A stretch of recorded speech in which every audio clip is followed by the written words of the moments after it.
Jeff, one of the things that people wonder when they see an activist hedge fund manager wage a campaign against a company like Darden is, well, that's easy to say. How hard is it to do? What kinds of lessons have you, again, unprecedented, right? You sweep out the board, you move in, you effectively take control of management, you appoint a new CEO, Dave's the president of the Olive Garden. What kinds of lessons have you learned since then?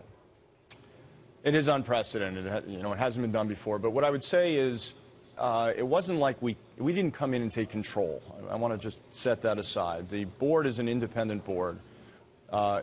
We just think the board is better and more qualified and doing a better job. There are nominees, yes, but they're independent thinking, and they're not going to do just what I say. They're going to do what we collectively think is best. But you took control of the situation. We did, and we did, and fairly characterized. We made a change to make sure that the board was doing their job to better represent the interests of the shareholders, to listen to the shareholders, and to make sure they're doing the job for the company. And part of that is also listening to management and allowing the best ideas from management to come through with the guidance of the board to make sure that we're coming up with the best ideas from everyone to make sure we're doing a great job for the company. What's been easier than you thought? What's been harder than you thought? Well, there's a few things. So on the upside, one of the things that's wonderful is when we got involved with the company, we realized very, very quickly, every board member worked inside of a restaurant.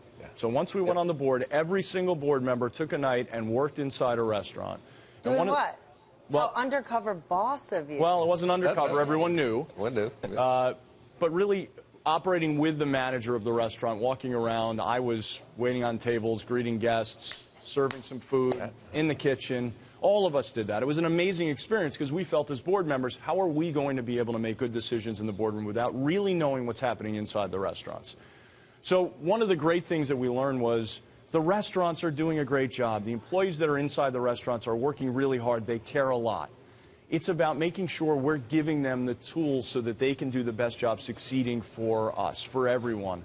So what we wanted to do, and so on the upside, you say the restaurants are great, the employees are working great. How can we make sure that we're providing the best opportunity for success inside the company, which means improving the menu, coming up with better items that are focused on our core guests, improving the marketing, making sure we're getting... the flip side, what's tough? Well, it's a large company, and you have to make some decisions, and the people part is always the most time-consuming part. I would say it's also the most rewarding part. So one of the things I think that we've done... When it works. When it works. And what's amazing is in the Darden situation, it has worked exceedingly well. Far better than I would have expected, far better than I would have hoped. But the marriage between the board and the management team has gone really well. We've spent a good amount of time with the management team. It's a good team environment. How do you get, from a relationship management standpoint, one would think if you were the old board or the old management, sitting there doing their job, serving their lasagna, and you come a-knocking, that's a really difficult pill to swallow. How do you go from that to everyone working together, coming in the restaurant, serving food, choosing ideal menu items, when deep down you got to be sitting in Orlando saying, damn, why'd you have to come knocking on my door? Well, early on you realized that what Jeff and his team wanted were the exact same things we wanted, was to improve the guest experience, grow the business, improve shareholder value. And we aligned really early on what the priorities were. We worked out a plan, and Jeff's saying, go to work and make it happen. Dave, Starboard set some pretty ambitious financial targets. For all of Darden, $325 million a year in EBITDA. Am I got that right? 326, right. Maybe? Okay. How hard has it been to meet those targets? I mean, you're not there yet, right? Darden, on the whole, is cutting costs, but no. But no, it's been months already. What have you been doing inside to economize, to save money, to make it more efficient, to eliminate waste? Well, the first thing we did was focus on the guest and make the experience great. So we had to make sure that we were driving, well, it drives sales. Yeah. And then the second thing we did was look at every aspect of the business and say, where is there waste that does not impact the guest experience? Behind the scenes, there's contracts, there's media spends, landscaping, linen contracts, landscape contracts. We reevaluated every single one of those and looked at all the expenditures that we have that were non-guest facing.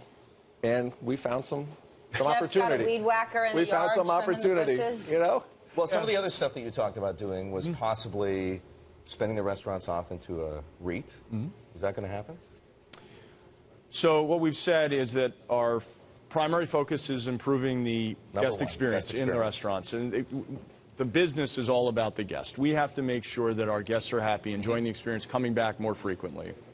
We then said we're also going to be looking into the real estate opportunity. We hired advisors, and that has been another goal of ours right now, primarily because that's something we can do that has no effect on the restaurant operations. Right? But could unlock tons of value. Could unlock a lot of value. The restaurants can continue to run. Nothing affects the restaurants in terms of who owns the restaurants. So we're working on that. As it relates to the opportunity to potentially spin off some brands or work with different restaurants or maybe even acquire some brands, that's something we're holding off. We have to first focus. Until when? How many more months of... We have to first get our goals accomplished in terms of the operational elements. We have to improve our revenue. We have to improve our cash flow. We have to work on the real estate project. And then after we've accomplished those goals, then we'll take another look. There's only so many priorities you can have. And as Dave knows, we work collectively on a 5-year plan in order to prioritize our initiatives.